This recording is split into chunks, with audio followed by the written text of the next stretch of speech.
বাপ রে, এ তো দেখি পুরাই নয়া মাল। এটা দিয়ে আসতে একটা বোম। এই বেড়া বাহ, বাপ রে বাপ।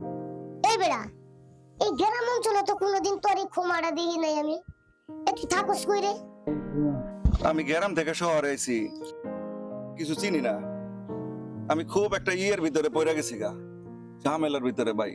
ঝামেলার ভিতরে? এই বেড়া মইফা, তোর আবার কি আর ঝামেলা? ব্যাগে কি আছে? ব্যাগে ভাই কিচ্ছু নাই। ও আচ্ছা, বুঝছি। টাকা পয়সা নাই? কিছু নাই ভাই। হালাই দি পুরো একটা মুফিজ, টাকা পয়সা বলে নাই কা। আচ্ছা ঠিক আছে, জাগা। কারণ কই যাবি, যাবি কই? ভাই আমি তো শহরে কিচ্ছু চিনি না। আপনার বাসায় আমার একটু ভাই একটু